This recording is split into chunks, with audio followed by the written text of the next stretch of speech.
Coming up on Inside California Education, 16 and 17-year-olds in Oakland and Berkeley recently made history when they became the first in California to gain the right to vote in school board elections. One of the kind of rallying cries of this whole process has been no decisions about us without us. Plus, discover why this Sacramento high school is drawing students from around the region to join its manufacturing and design career pathway and robotics team. I'm already coding a robot to move by itself and to do certain tasks, which I think will definitely carry on to, a future career. Visit a school in Torrance Unified that's using a chatbot in the classroom to train students how to ethically use artificial intelligence. You're going to type your response. AI is going to read it. It's going to grade it based on the rubrics that we use all the time. And meet the student journalists behind the Boyle Heights Beat. It's a thriving news hub staffed by young reporters from schools all around Los Angeles Unified. It's all coming up next on Inside California Education. Funding for Inside California Education is made possible by the California Lottery is turning 40. And together with players, retail partners, and our staff, we're celebrating decades of raising extra money for public education. More than $46 billion in 4 decades of having fun. Thank you from the California Lottery. Imagine a credit union where school employees are treated like the heroes you are. At School's First Federal Credit Union, everything we do starts with helping school employees and their families live better today and plan for tomorrow. Learn more at schoolsfirstfcu.org. The Stewart Foundation, improving life outcomes for young people through education. College Board, helping all students own their future. Additional funding for Inside California Education is made possible by these organizations supporting public education.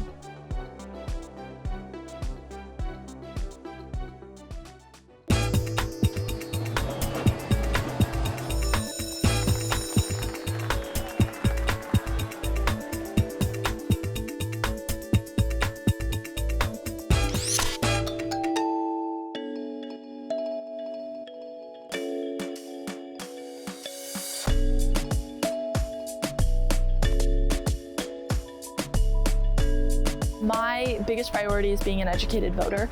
I want to make sure that I have all the resources together and I'm able to make a really methodical decision.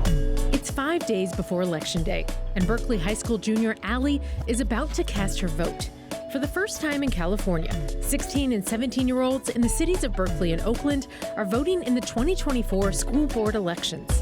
And I'm also really excited because it's preparing me for bigger elections and learning how to fill out a ballot and where to drop it and what to do. I feel I'm really excited for that because a lot of other students aren't going to have that ability. I'm just really eager for youth to really start to see themselves as a potential voting bloc.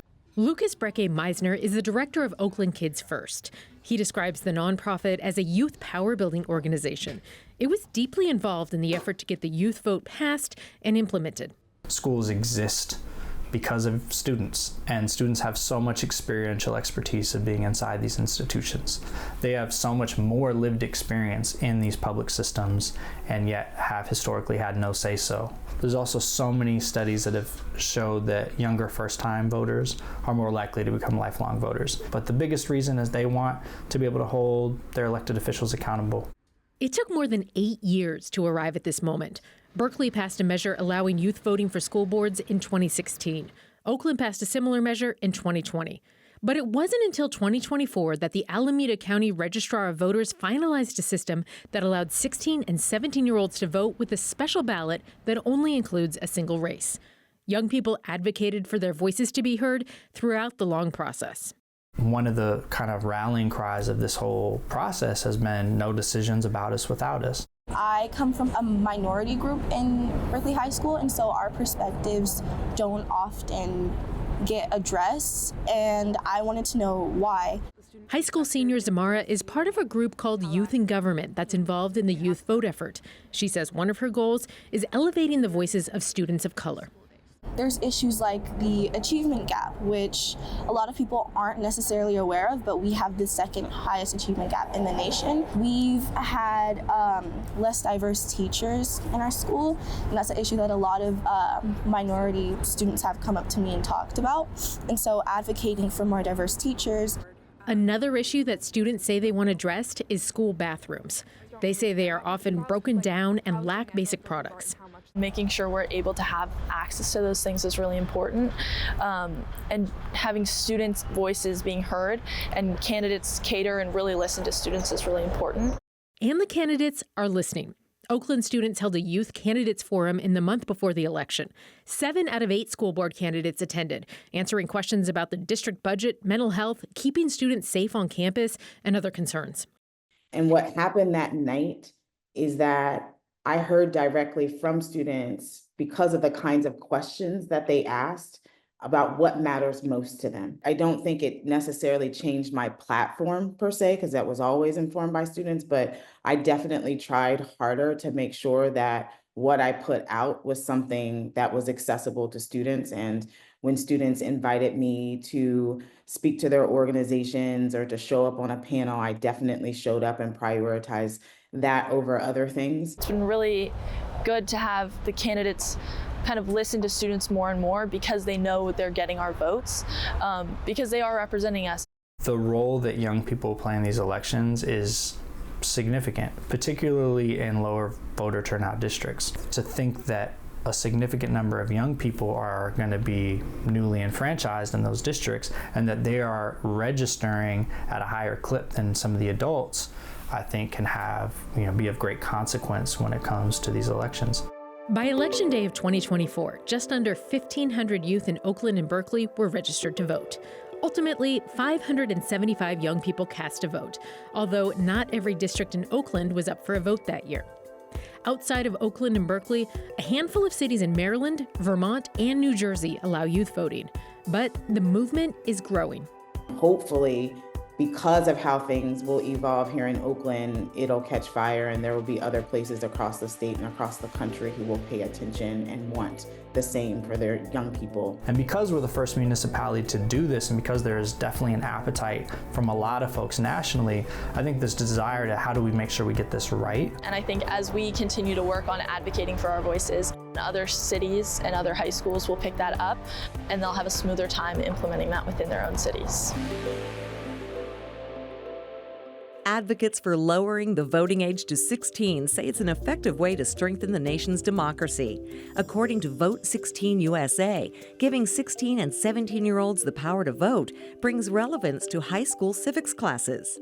Research also shows that voting in one election can increase the probability that a person will vote in the next election by more than 50%. And they say teens are impacted by local issues, including school funding, policing, job initiatives, and public transit.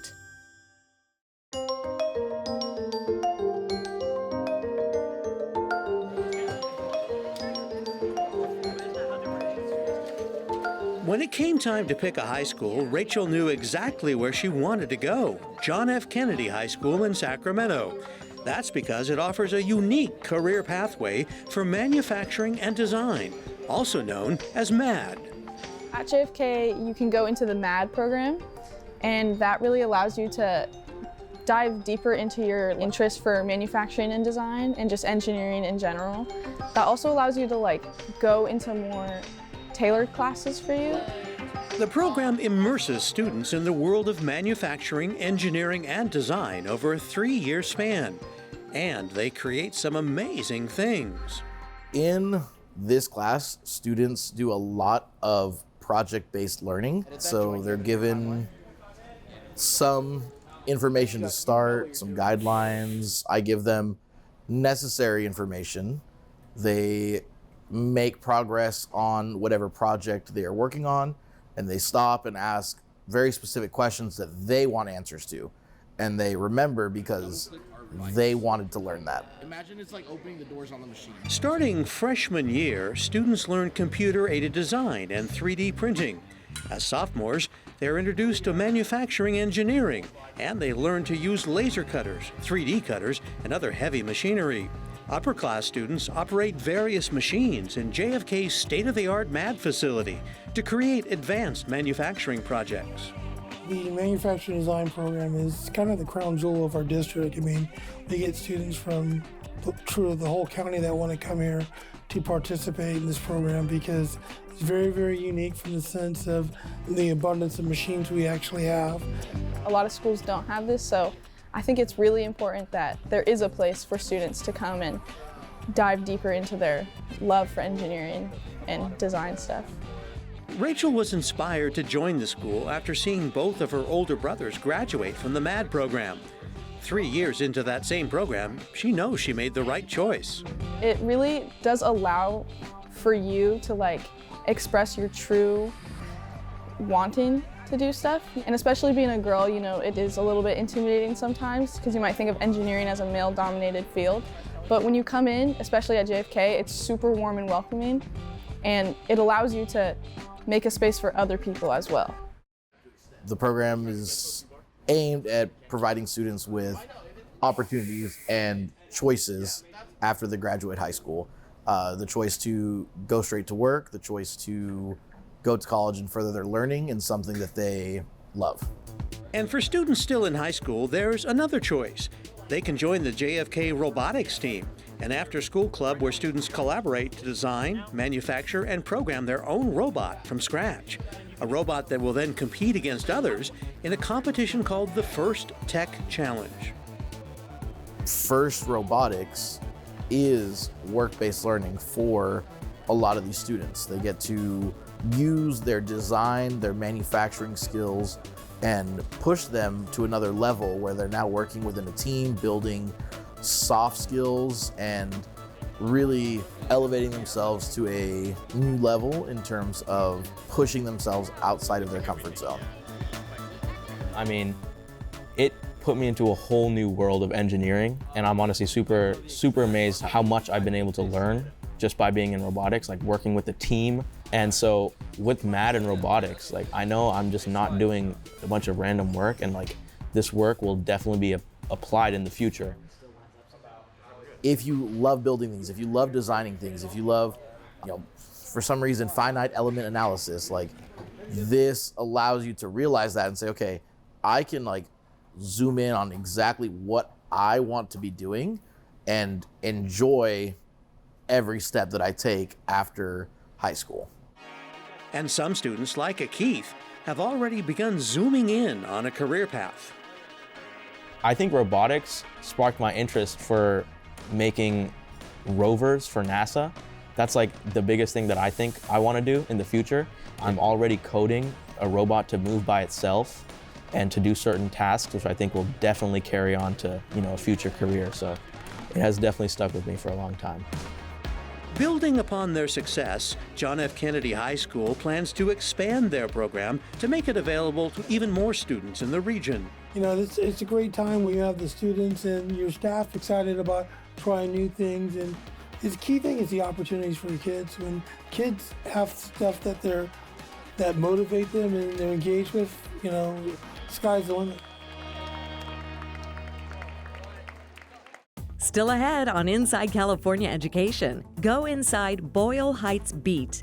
This unique student journalism project in Los Angeles County gives students a place to hone their skills in reporting, photography, and podcasting. But first, a look at a school that is embracing artificial intelligence. Torrance Unified says their goal is to train students how to use AI responsibly and ethically.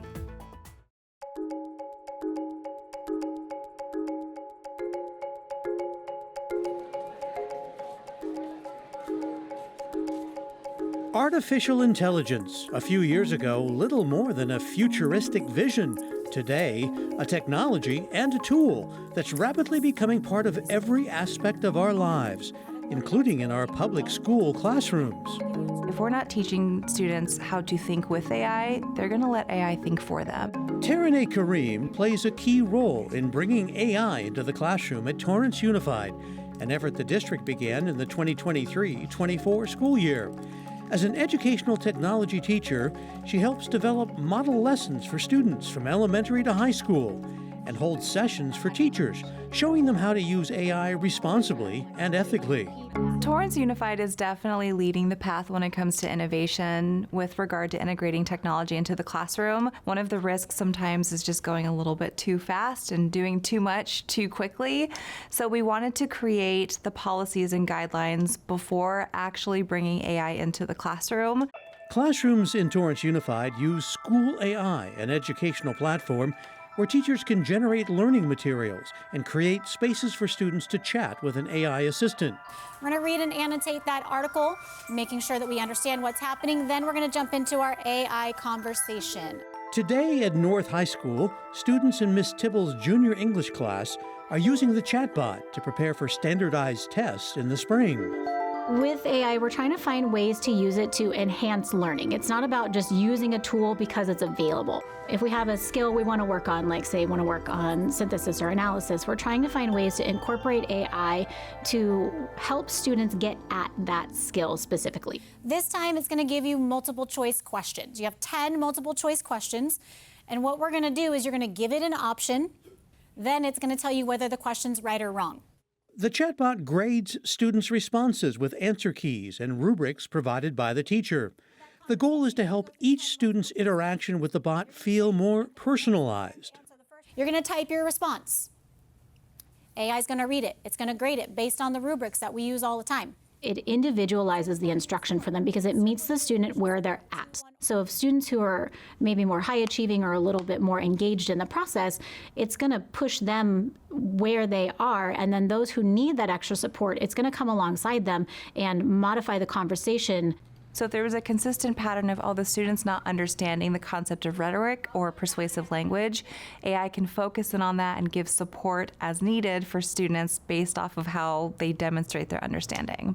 I think the chat box that we use in English is very extremely helpful, especially for studying, practicing for a test. I think it's fun. We can all move at our own pace. With all this knowledge at their fingertips, many educators remain concerned about students using AI to cheat or plagiarize. A Pew Research study found that a quarter of U.S. teachers say that AI does more harm than good. Some school districts in California have blocked access to AI on school-issued laptops altogether. Torrance Unified is taking a different approach. We've got to model our expectations as educators and show students to use AI as something that can help them, but not do everything for them. Asking AI to do something for you or prompting AI is a specific skill set. You have to be intentional, you have to be mindful, you have to think about what your intended outcome is going to be. And if things don't go right, what do you do? And so for students, it's maybe asking, I wrote this paper, but I need some specific feedback. Is my thesis statement strong enough? Do I have a persuasive enough argument? Those are specific questions that when you ask AI, you've got to use your brain in order to get the output that you want. And despite its wealth of knowledge, AI isn't perfect. This is the glitchy part of today. Even with the correct answers, sometimes it's telling you that that's not the correct answer. And you're like, but I know that it is. We had that glitch today where you could see students getting frustrated, but then they were then thinking more critically about their responses because they were going into the text, they're nudging their neighbor going, hey, wait a minute. I know this is the correct answer. It says it right here in the text. And I said, go ahead and push back on it a little bit. And that's when they started engaging more in the conversation beyond what we had planned in the assignment, they started thinking harder. It's about progress, not perfection. Trying to get to an arbitrary finish line doesn't necessarily exist when it comes to AI because we have to be really patient with progress, and AI changes all the time. As AI continues to evolve, educators are looking at ways it can even foster connections beyond the screen. If we're able to use something like AI to produce lesson plans or assessment or even grade student handwritten essays for us, it frees up more time for us to be able to build a more welcoming and a more warm classroom environment. It will never replace a teacher in a classroom because you need that emotional connection. There are just certain things that no matter how well-rounded a bot can be, it's just not going to understand the human experience because it can't. But there will be an environment of coexistence. More California schools will soon be incorporating artificial intelligence in their curriculum. A new law signed by Governor Newsom directs a commission to include AI literacy in the curriculum and instructional materials starting in 2025. This applies to math, science, and social science. The bill also requires media literacy for those subjects and English. The goal is to increase students' understanding of how artificial intelligence works and how to use it. This means knowing its principles, concepts, and applications, as well as its limitations, implications, and ethical considerations.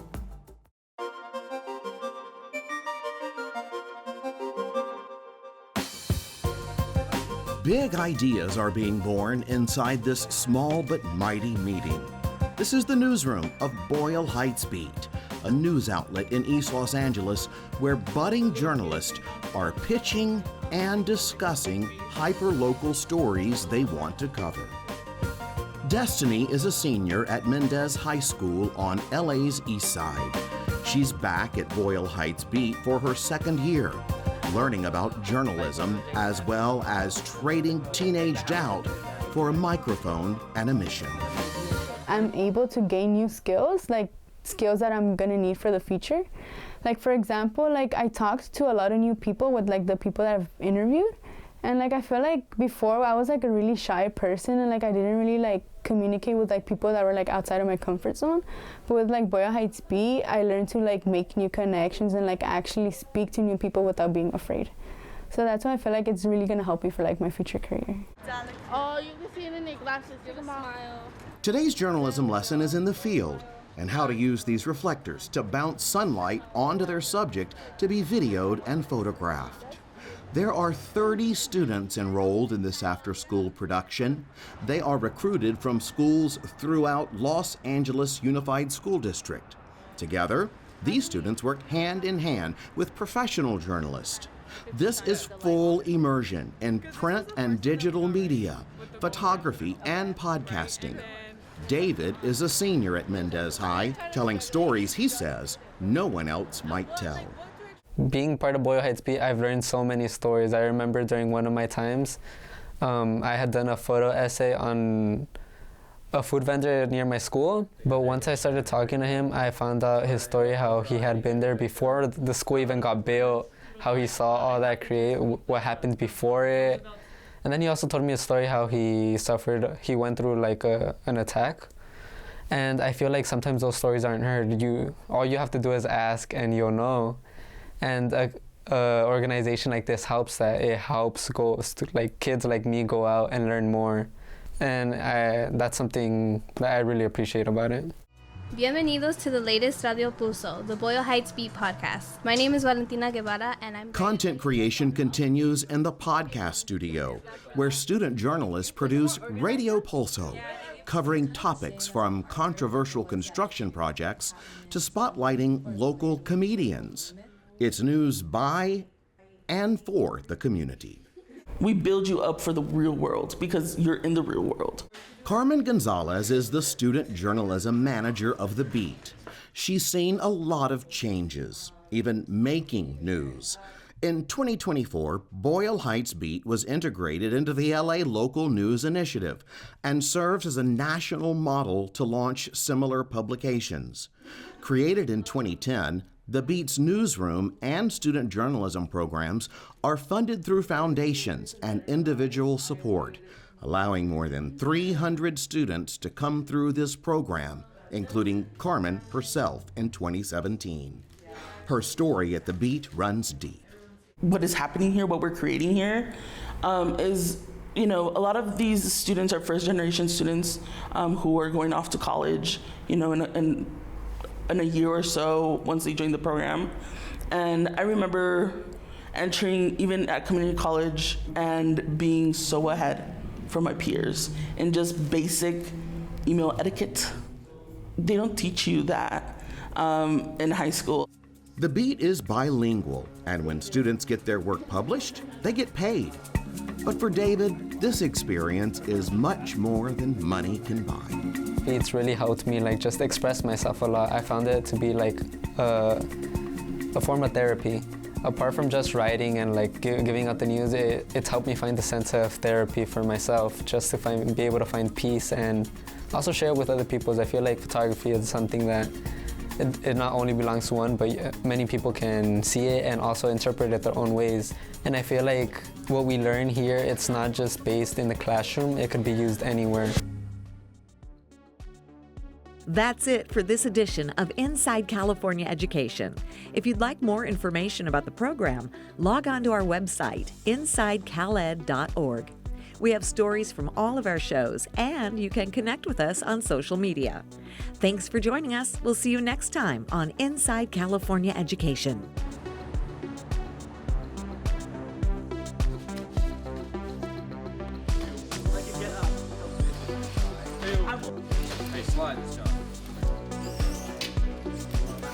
We're going to read and annotate that article, making sure that we understand what's happening. Then we're going to jump into our AI conversation.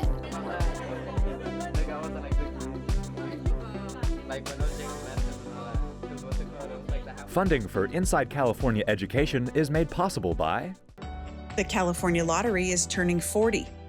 And together with players, retail partners, and our staff, we're celebrating decades of raising extra money for public education.